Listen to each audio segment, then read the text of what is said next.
छत्रपती शिवाजी महाराजांना प्रथमतः वंदन करतो। साई कृपा पतसंस्थेच्या 8व्या शाखेचे उद्घाटन त्यांच्या प्रमुख उपस्थितीमध्ये आणि त्यांच्या हस्ते आपण करतोय।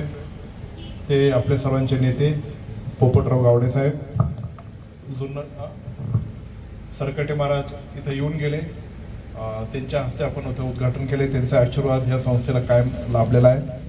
आपले निमगाव सावेचे आणि जुन्नर तालुक्याचे ज्येष्ठ नेते पांडुरंग पवार साहेब, उपस्थित अनेक मान्यवर आहेत, संभाषण चव्हाण आणि त्यांचे प्रकाश शेट आणि त्यांचे सर्व सहकारी ज्यांनी आपल्याला आमंत्रित केले ते आदरणीय सदाभाऊ सावकार आणि त्यांचे सर्व सहकारी, आपले जुन्नर आंबेगाव आणि शिरूरचे अनेक मान्यवर इथे उपस्थित आहेत आणि साई कृपा परिवार आणि पत्रकार बांधवांना।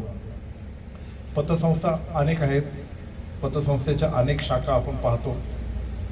कालच माझ्याकडे एक केस आली होती, नारायणगावच्या एका पतसंस्थेने एका व्यक्तीच्या जागेवर बोजा टाकून त्याला कर्ज दिलं, नियमित कर्ज दिलं।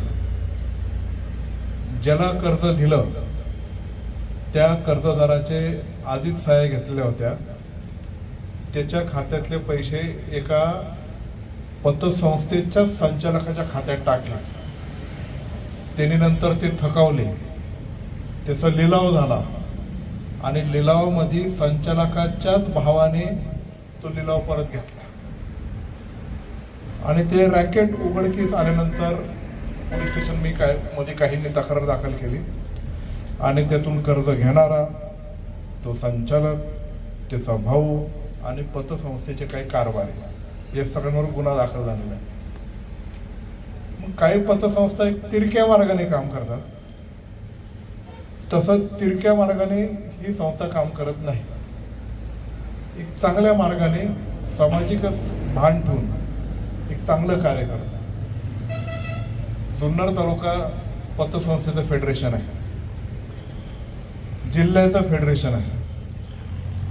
त्या फेडरेशनच्या लोकांबरोबर चर्चा करत असताना जुन्नर तालुक्यामध्ये जेवढ्या पतसंस्था आहेत त्याची हेल्थ कशी आहे, त्याचं आरोग्य कसं आहे याच्या बाबतीत आमची कायम चर्चा होती। त्यामध्ये साई कृपा पतसंस्थेचं तब्येत, त्याची परिस्थिती ही अत्यंत चांगली आमच्यामध्ये चर्चा होती। फक्त आमच्या मनामध्ये एकच प्रश्न उद्भवायचा की ही संस्था खर्च कसं काय करते? तमाशा महोत्सव आला का भरभरून खर्च, समाजाला स्ट्रीट लाईट्स मध्ये सोलर लॅम्प उभे करायचे असेल किंवा काही दायित्व करायचं असेल तर प्रचंड खर्च, दिवाळी भेट वस्तू वाटप असेल किंवा इतर सगळ्या गोष्टी असेल तर प्रचंड खर्च। पण खर्चाच्या बाबतीत या संस्थेला काहीतरी शिस्त लागली पाहिजे आणि त्याच्यावर या संस्थेने पण कात टाकून निर्बंध आणून त्याच्यामध्ये शिस्त आणण्याचा प्रयत्न केलेला आहे आणि संस्थेने त्याचे कारभारी या संस्थेचं हित, सभासदांचं हित जपण्याचं चांगलं काम गेले अनेक वर्षापासून करतायत आणि चांगली दिशा आता संस्थेने घेतलेली आपल्याला पाहायला मिळत आहे।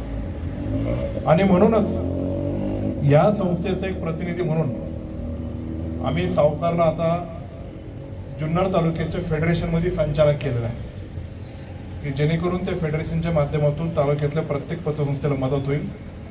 हे साई कृपाचा प्रतिनिधी म्हणून आम्ही सावकारला तिथे घेतलेला आहे। म्हणून या पतसंस्थेचं अत्यंत चांगलं कार्य आहे।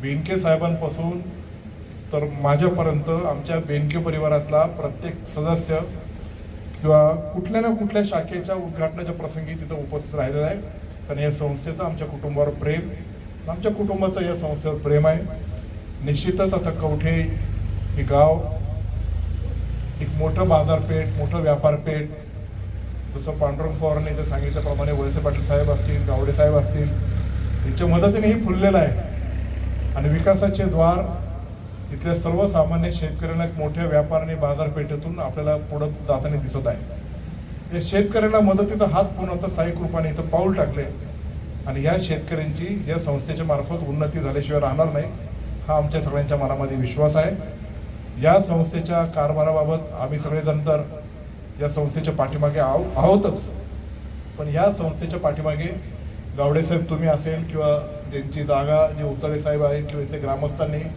त्यांनी मदतीचा आधार या संस्थेला द्यावा अशी अपेक्षा व्यक्त करतो।